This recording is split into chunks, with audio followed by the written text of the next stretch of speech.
Apektado na sa ngayon ang mga biyahe ng ilang van sa bayan ng El Nido, Palawan. Kung matatandaan kamakailan lamang ay halos na sa mahigit 100 van ang sinuspindi ng LTFRB na bumabiyahe sa naturang bayan. Sa panayam ng Newstream kay Joel Sombilog, isang driver, aniya malaking epekto umano sa kanila, lalo na kung may mga pasahirong turista ay nagkukulang ang van nila. Mayroon din siya kasi minsan kinukulang din talaga ng mga van kasi minsan ang pasahero bigla-bigla dumadami, lalo na mga turista.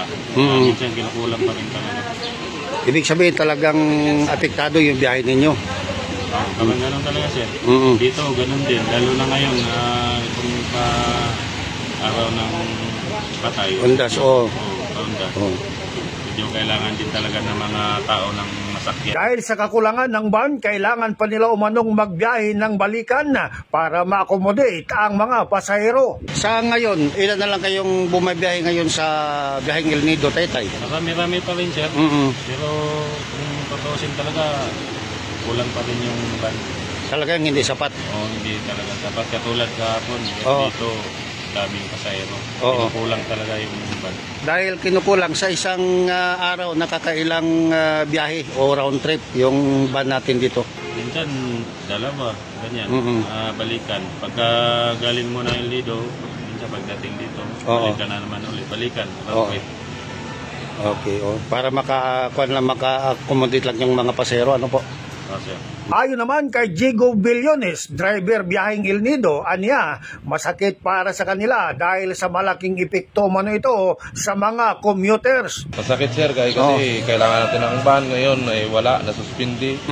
Kaya malaki rin kawalan para sa commuter. Halos 152 units ang nawalan ng biyahe sa suspension nila. Kaya sana maganda, magawa natin ng paraan na mabalik sila. Kawawa naman ng commuter.